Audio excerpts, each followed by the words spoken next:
drama strikes. Unprecedented venom directed at Sussexes by 83 sophisticated Twitter personas.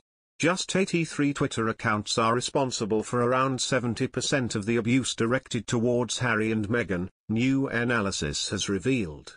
Investigation of over 114,000 tweets has revealed a coordinated campaign of harassment of the Duke and Duchess of Sussex, with just a handful being behind negative and often hateful content. On Tuesday, Bot Sentinel, a free platform developed to classify and track inauthentic accounts and toxic trolls using machine learning and artificial intelligence, released a report examining Twitter activity relating to the royal couple.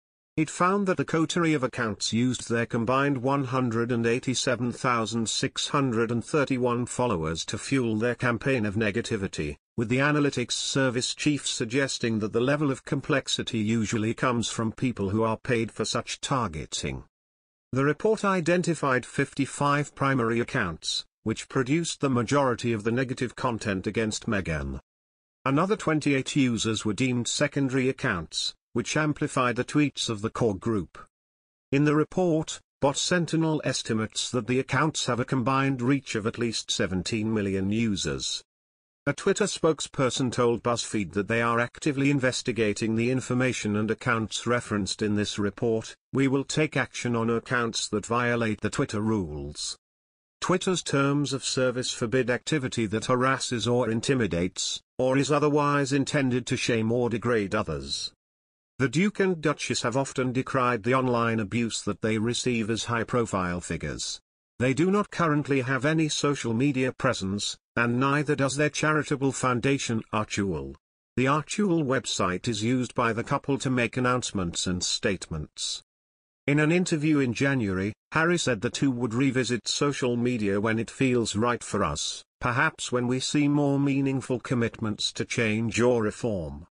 The Duchess of Sussex previously said in 2020 that she had not been on social media for her own self-preservation.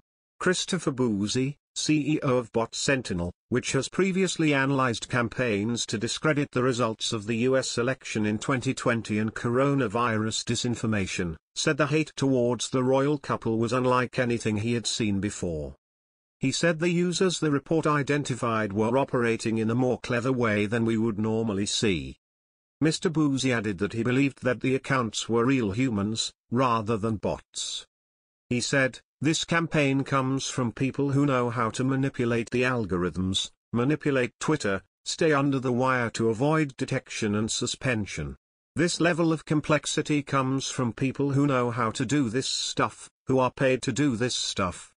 Mr. Boozy told BuzzFeed that these accounts went undetected as they paired negative content about the Duke and Duchess of Sussex with positive posts about other royals. He estimated that 40% of the accounts had been suspended by Twitter, but used tactics such as making accounts private or temporarily deactivating them in order to avoid suspension. When BuzzFeed contacted the accounts for comment, as of this morning 4 had been suspended and another 6 had made their accounts private. According to the news site, one account openly offers to recruit users to an intelligence agency attacking the couple. The person behind the account said it was for fun and that these things are being taken as literal and they are nothing more than jokes. Mr. Boozy commented, "These primary and secondary accounts are pushing hate and disinformation out, and then it's being taken over by organic hate. You have the ringleaders, then the secondary accounts, and then an outside network that also amplifies and pushes a certain narrative. This is a game they play with Twitter, and they know exactly what they're doing. Play with Twitter.